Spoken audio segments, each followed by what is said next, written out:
Well, hello everyone. I'm Jill Bloom, publisher of Roofing Contractor, Walls and Ceilings, and Building Enclosure, and welcome to our Legal Insights with Trent Cotney, the CEO of Cotney Attorneys and Consultants. Trent, thank you so much for joining me today. Thank you, Jill. It's great seeing you again. Always lots to talk about. We say that every week, but you know what? It just is kind of how it is. It's a good thing. All right. But Trent, let's just start with this. You recently just made your estimator training program in Spanish, which is so fun. Can you tell us more about that and why do contractors need it?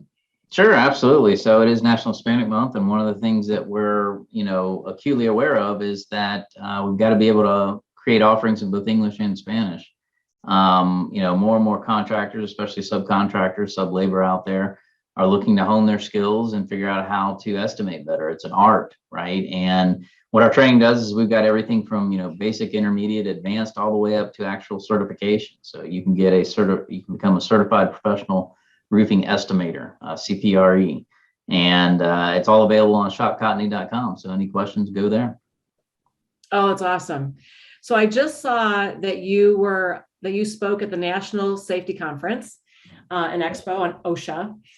What happened there? How was the attendance? How was your session? Can you give us some insight? And what did you speak about?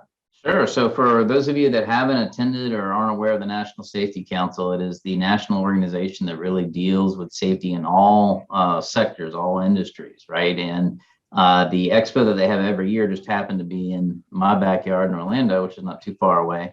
But it is a giant trade show. It is larger than IRE. It is absolutely enormous, and it's almost a week long. They have a variety of conferences, and I was fortunate enough to be selected to speak on OSHA inspections and citations. And we had a large group there, very advanced safety protocols there, as you can imagine. And Jill, get this, so I think the listeners get a kick out of this. So to get into the expo, to actually get in, I had to submit my vaccination card to a third-party app that verified it. I had to fill out a survey the day of saying I didn't have COVID, go through all that. I had to wear a mask full time, and there was a guard checking my information on my app before I could enter the expo. When I got up to speak, I couldn't take my mask off until the second before I started speaking. Oh my gosh. And listen to this. Each of the people in the audience were in individual chairs spaced 6 feet apart. And this was a huge room. There were probably 80 people in there. So you can imagine how big that was. But you talk about safety. It was, I could have eaten off the floor there if I wanted to. That's how safe it was. So wow, crazy. But you kind of, national safety, you expect that. So it was a great time. Those are great people, and had a lot of great questions. Looking forward to seeing them again next year. Well, let's just hope there wasn't a COVID outbreak, right? Right. Oh my goodness. Well, we've talked a lot about OSHA and the increased enforcement over the past few months, but contractors have been hit with some pretty hefty fine increases. Can you tell us what's going on with that? Yeah, absolutely. So right now, the maximum amount for fines is almost 135,000, 134 and change. But recently, in the $3.5 trillion infrastructure plan, they suggested increasing those fines to upwards of 700,000. That hasn't passed yet. The infrastructure plan right now is sort of in limbo. If I was a betting man, which I'm not, I think the signs are kind of saying that there's less than a 50% chance of the infrastructure plans actually being passed. And the reason I say that is because there's been a lot of back and forth, right? There's been a lot of signs of inflation. There's been a lot of concerns about tax increases. There hasn't been enough sufficient political support. So what that may mean, the upside for contractors, is that if these plans don't go through, if that $700,000 increase does not happen, that 135 is still bad, but it's nowhere near as bad as 700. These, keep in mind, the maximum amount as it stands now is adjusted every year for inflation. So that is something that we need to be concerned about. If inflation continues to creep up, those maximum fines will also continue to creep up. So very interesting. Gosh, those are huge. Yeah, keeping our eye on them. Yeah, what's the potential, Trent? I mean, that could put companies out of business. Yeah, it's very difficult, and it puts you behind the 8 ball at the onset. Oftentimes we get, citations from roofing contractors or, walls and ceilings contractors that look really horrible when you get them, and there's 6-figure fines and everything else. Once we start going through it, we figure out what their defenses are. we can help minimize that. Sometimes we zero it depending on what's going on. So the problem is that when you have that much at stake, you have to throw a lot at it, right? You can't, almost nobody can absorb a 6-figure fine easily. So making sure that you pay attention. This is one thing that I want to hit home to our listeners.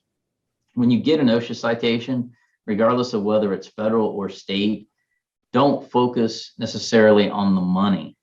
Okay, you need to focus on the citation itself, because the citation itself, especially if you're a first timer, that can form the basis of a repeat, which means that's when the multiples start clicking in. So a great example, Jill, is let's say you do residential roofing, right? And you get hit with a B13 fall protection violation. You do that every single day of your working existence, right? If for some reason you screw it up again, then you're looking at the repeat, which is that huge potentially that $135,000 number. So don't, if you've never had an OSHA fine before, don't get suckered in by the dollar amount. Focus on the nature of the citation. See if you can get it changed to something else or eliminate it. Got it. Great advice. Well, one other thing on OSHA that we've talked about, Trent, is the some of the heat standard that you laid out really actually on our last podcast. Is there any update on the heat standards? Yeah, absolutely. You know, I had, being at the National Safety Council, I had an opportunity to talk to a lot of people in the know, and I was asking them, you know, what are they hearing out of DC? What are they concerned about? And a lot of their concerns echo my concerns, which is I'm all for making sure that we have safe work sites and that we are doing our best to prevent heat injury and illness. Every single year, we represent dozens and dozens of contractors that end up with OSHA fines as a result of that. So anything we can do to mitigate that is great. What my concern is I don't want that to be an open invitation to OSHA anytime it's hot outside, right? There has to be some kind of justification, you know, immediate danger, something like that, that would necessitate, you know, signs of impairment, something that would require them to come out. I am concerned about the National Emphasis Program because, again, that gives them some legitimacy, some justification to start coming out to job sites as they please. So I want to make sure that everyone understands that you can participate in the rulemaking process. We will post when there are stakeholder meetings, and I think it's important that your voice is heard, because oftentimes, you know, the construction industry is not heard, and the people that are designing these rules have never lifted a hammer or a shovel in their life. So you know, be vocal, and as we go through the process, we'll make sure to keep you guys informed. Oh, that'll be great. We'll make sure we put that out there so contractors know where to show up. So I also see contractors are dealing with some sharp increases on warranty costs, and we've been talking about that as well. But what are you hearing from contractors on warranty prices, and can you explain a little bit more about that? Sure, absolutely. So I would say towards the tail end of August, the majority of manufacturers that are out there put out notices that special pricing that was negotiated primarily by tier 1 contractors would no longer be honored.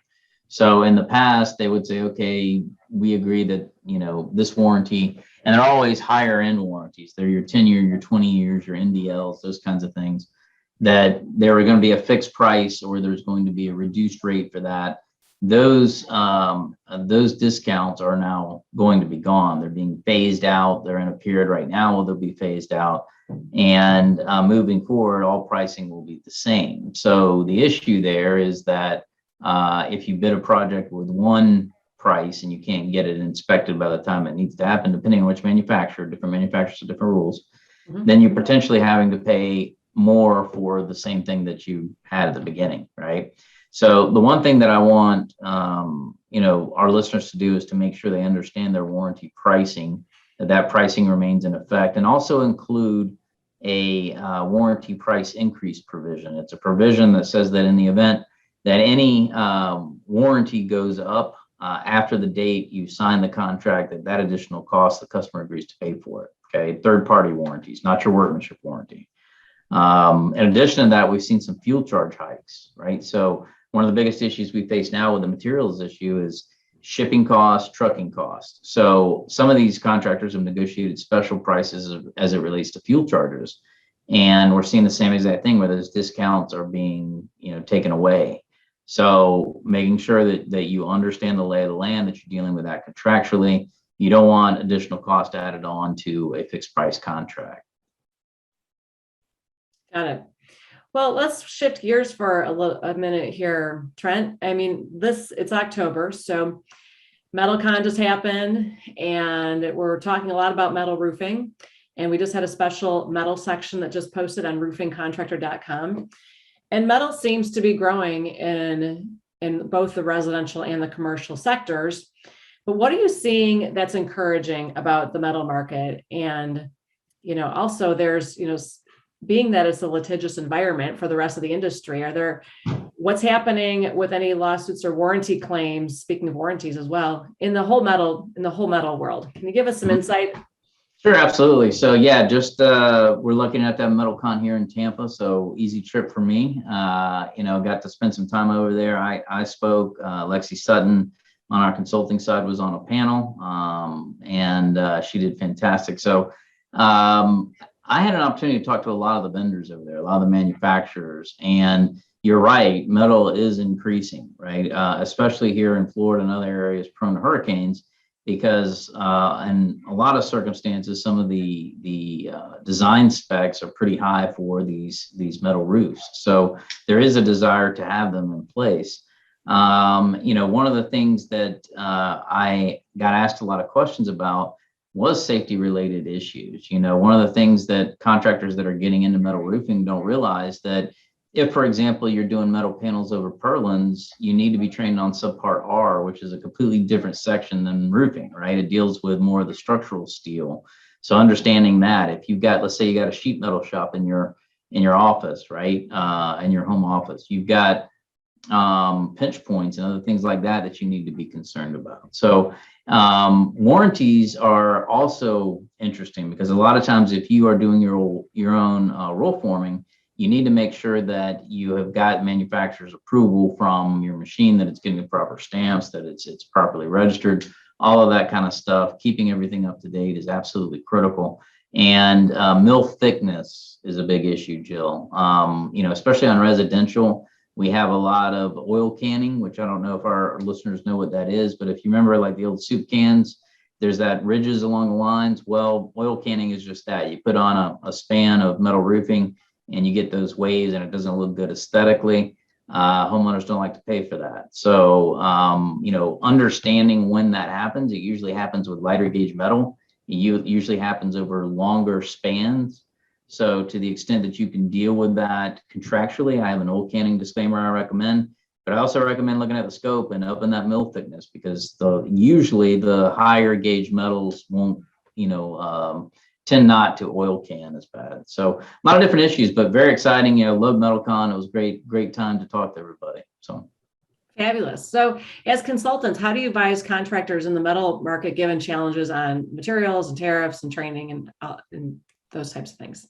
Yeah. So, if you're just getting into metal, it's a great place to get started, right? And I would start small and work up. Metal roofing, there's a lot of craftsmanship that goes into it. And you have to be able to understand what metal can do, what metal can't do, and how to avoid those problems like oil canning and rust and some other things that kind of pop up. If you're cutting metal on a roof and you got shavings to get up there, those are the shavings that end up getting rust, and everybody thinks your product's rusting. So, what I recommend is make sure that you are trained by someone that actually understands how to put on a metal roof. Okay. Get that training not only from the manufacturer, but also partner up with somebody that is skilled in the industry that can teach you the ropes of that. Because one of the big problems that I see, regardless of whether you're residential or commercial, you may be a fantastic TPO installer. You may know how to knock out shingles like that. You get into metal, it's a little bit different, right? There's some art there that you've got to be able to understand, and having that training before you learn the hard way is well advised. Very nice. Great. Always great advice, Trent. Well, is there anything else? What's making your phone ring this week? Because we know that that's what you always like to use as your barometers. What are people asking when they call in? Yeah. So, obviously materials issue is still a big issue, navigating the problems that are there. One of the things I'm excited about, and it kind of ties into the materials issue, is understanding how to really negotiate contracts. And there's a lot of psychology that goes into it. I'm going to be presenting a webinar for NRCA's legal conference here this week on negotiating contracts, and it's going to be a full hour of all my advanced level tips. But let me give you one in particular, and this is one that I kind of learned early on, right? This doesn't necessarily have to do with contract negotiation, but it has to do with psychology, and it all plays into it. So oftentimes, when I am having to ask questions of an opponent, one of the things that I do is I stare at them, right? And I do that because people don't like to they want to fill silence. So if you are silent during a conversation, you don't respond, and you're looking at someone is naturally going to get nervous and continue to respond. Translating it over to contract negotiations, you've got to be able to understand the psychology of who you're dealing with, right? If it is a one-sided negotiation, you have to look how to attack from the flank, because you can't go straight up the middle, right? And I'm going to give techniques and tactics on how to do that. If it's a more neutral negotiation, then you have to know when to say when. And the key thing is you've always got to be able to walk away. That's the one thing that's the hardest for contractors to understand, is no project is worth, getting into trouble in. The difference between gross profit and net profit is the legal terms. That's really it, because if you don't pay attention on the front end, it's always the back end that gets you, and that's what takes away your net profit like that. So really looking forward to that presentation. Going to give you a lot of tips and tricks, a lot of personal war stories. So make sure you tune in for that. Wow, I love what you just said. Say that again. The difference between net profit and gross profit is legal. That's it. Legal. Yep. That's so true. Well, Trent, as always, thank you so much for your insight. And tell me again, when are you speaking for NRCA on that? Right. So I speak twice tomorrow, one on navigating the materials issue, and then also on negotiating contracts. So that's on October 13th, but you can sign up and also get the recorded version. And Perfect. Then throughout the week, there's going to be other great webinars. So. Oh, sounds great. Well, we'll make sure we post that in the notes. Well, again, Trent, thank you for your time. Thank you for everybody who's listening and watching. If you have any questions, make sure you reach out to Trent at cotneycl.com. And if you need to reach us, it's roofingcontractor.com, wconline.com, or buildingenclosureonline.com. And while you're there, make sure you subscribe. It's all free, whether it's our e-magazine, our e-newsletters. So that way you can always stay up to date on all the great videos and podcasts we're posting with Trent. So please stay safe and healthy, and we look forward to talking to you next time. Thank you.